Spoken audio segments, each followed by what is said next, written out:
आप जब कोई सामान खरीदते हैं तो सामान खरीदते समय एक चीज जरूर देखिए, क्या उसमें हलाल सर्टिफिकेशन तो नहीं लिखा हुआ है। यानी हर वस्तु में हलाल सर्टिफिकेशन। हमने यूपी में बैन किया है, मुझे लगता है कि आज यूपी के उत्तर प्रदेश के अंदर कोई उसको खरीदने का या कोई बेचने का दुस्साहस नहीं करेगा। लेकिन आप आश्चर्य करेंगे, साबुन का भी हलाल, कपड़े का भी हलाल, दिया सिलाई का भी हलाल। मैं पहुंचक था, एक अधिकारी बोला साहब इसमें, मैंने कहा भी देखो नहीं नहीं नहीं एक षड्यंत्र है भाई। मैंने कहा माचिस तो झटका वाला है, आप एक झटके में लगाएंगे तो तभी आग जलेगा, आप हलाल करते रहेंगे तो कभी जलेगी नहीं वो माचिस। तो मैंने कहा इससे बड़ा झूठ क्या हो सकता है। 25,000 करोड़ रुपए देश के अंदर हलाल सर्टिफिकेशन से होता है और भारत सरकार की या राज्य सरकार की किसी भी एजेंसी ने उन्हें मान्यता नहीं दी है। इस सारा का सारा पैसा आतंकवाद के लिए, लव जिहाद के लिए और धर्मांतरण में दुरुपयोग होता है। डॉक्टर सुधांशु त्रिवेदी, भाऊ तोरसेकर, कपिल मिश्रा, आनंद रंगनाथन, शांतनु गुप्ता, विष्णु शंकर जैन, मेजर गौरव आर्या, मीनाक्षी जैन और 100 से अधिक वक्ता एक ही विशाल मंच पर होंगे। इस नवंबर में गुलाबी शहर जयपुर विचारों की अग्नि से एक बार फिर जाग उठेगा। The Jaipur dialogues annual summit 2025 का यह महाआयोजन लौट रहा है, पहले से कहीं अधिक शक्तिशाली और भव्य। ये वह मंच है जहाँ सत्य और सम्मिलन होता है। 3 दिन तक राष्ट्रीय सुरक्षा से लेकर सांस्कृतिक पुनर्जागरण तक हर विषय पर बेबाक और निर्भीक चर्चा की। ये केवल एक समिट नहीं बल्कि एक सभ्यता की आवाज़ है जो अपना वृत्तांत स्वयं लिख रही है। इस महत्वपूर्ण राष्ट्रीय संवाद का हिस्सा बनने के लिए आप अपना रजिस्ट्रेशन करा सकते हैं। इस वैचारिक आंदोलन को समर्थन देने के लिए आप सेशंस को स्पॉन्सर कर सकते हैं और आयोजन स्थल पर अपना स्टॉल लगवाकर व्यापक दर्शकों तक पहुँच सकते हैं। वहाँ रहें, साक्षी बने, आवाज़ बने।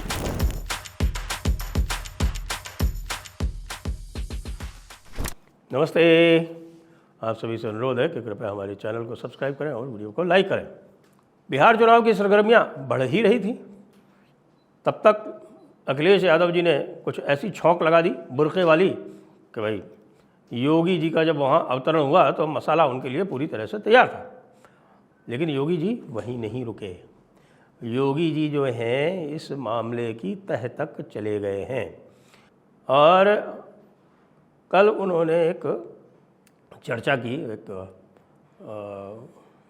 वक्तव्य दिया और उस वक्तव्य में उन्होंने जो कुछ कहा वह अत्यंत महत्वपूर्ण है। वह भारत के भविष्य के लिए महत्वपूर्ण है, क्योंकि उसमें उन्होंने राजनीतिक इस्लाम की बात की और राजनीतिक इस्लाम के जो टूल्स हैं उनकी बात की।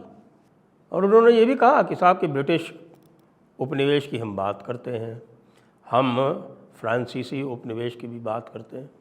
उन्होंने पुर्तगाली नहीं कहा, लेकिन हाँ हम पुर्तगाली उपनिवेश की भी बात करते हैं, लेकिन हम राजनीतिक इस्लाम की बात नहीं करते हैं, क्योंकि हम इस्लामी उपनिवेश भी थे बहुत लंबे समय तक।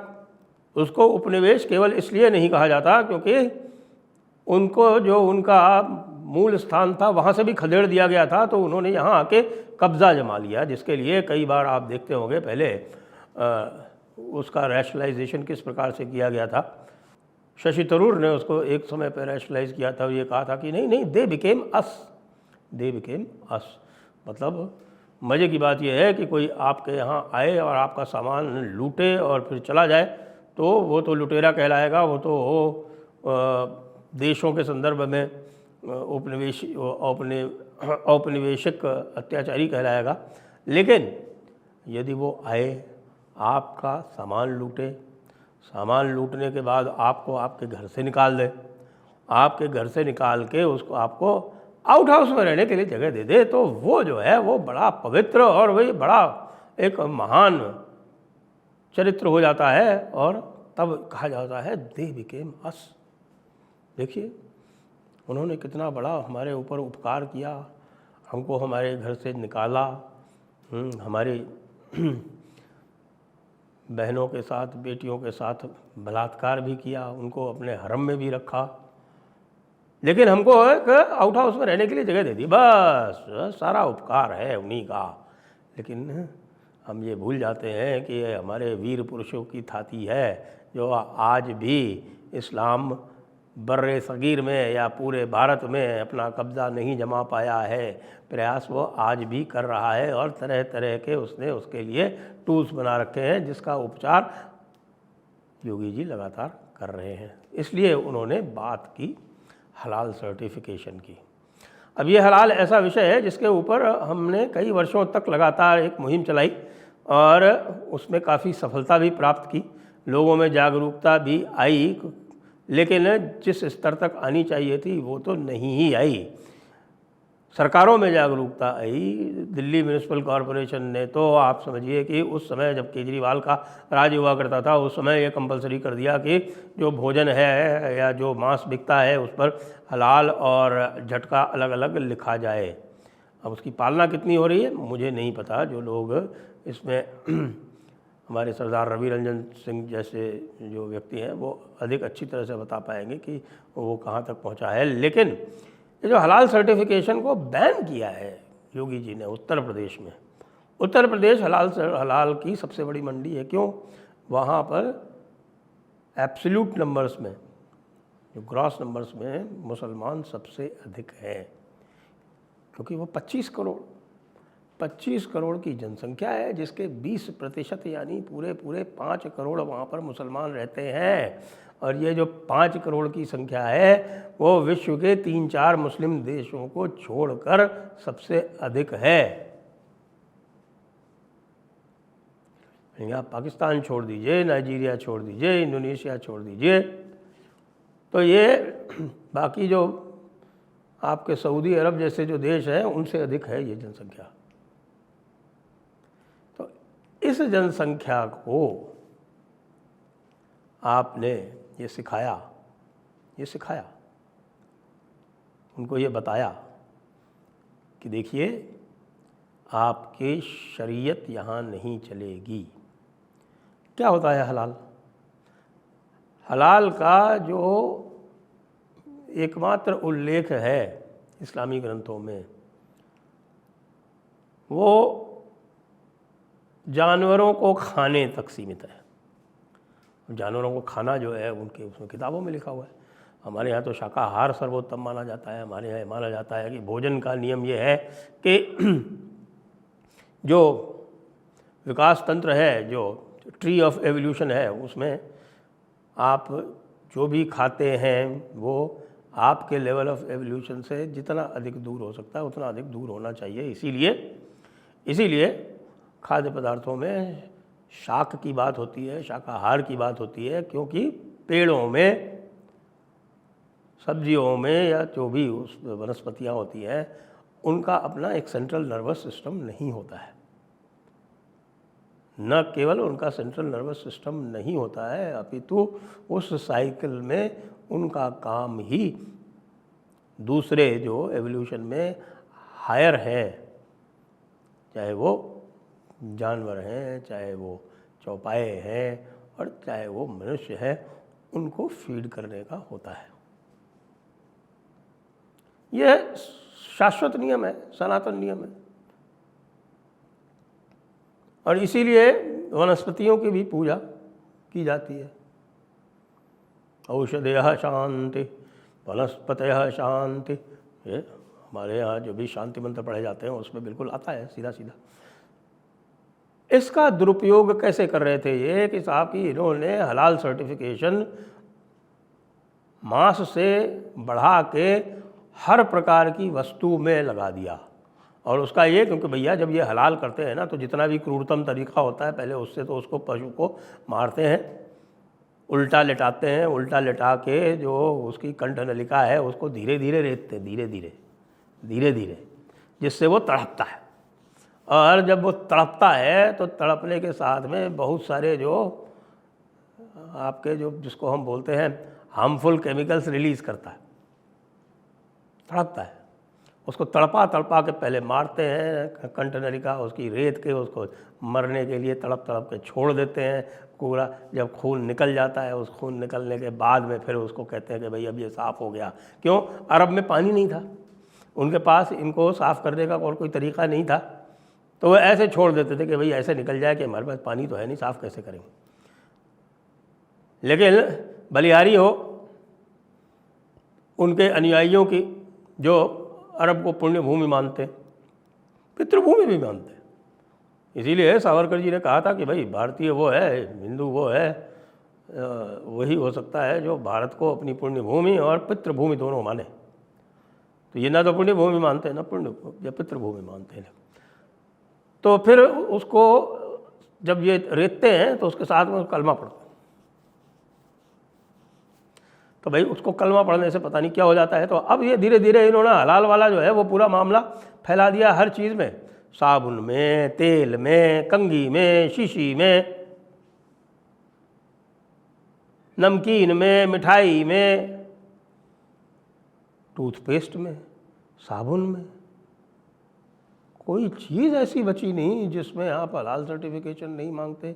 पतंजलि के सारे प्रोडक्ट में, घी में, उनकी दवाइयों में। कैसे भाई? हलाल सर्टिफिकेशन देने का क्या क्राइटेरियन है इसमें? कि कोई मुसलमान होगा वो वहाँ पे कलमा पढ़ देगा उसके ऊपर, यानी रोज़गार आपने क्रिएट कर दिया मुसलमानों के लिए, ख़ास तौर से उन मुसलमानों के लिए जो मदरसा छाप है। योगी जी ने उठा के ये पूरा सिस्टम बैन कर दिया पूरे उत्तर प्रदेश में। खेद की बात है कि अभी तक इसको पूरे भारत में बैन नहीं किया गया है। तो पूरे भारत में बैन किया जाना चाहिए। 25,000 करोड़ का धंधा है भाई, ये 25,000 करोड़ का।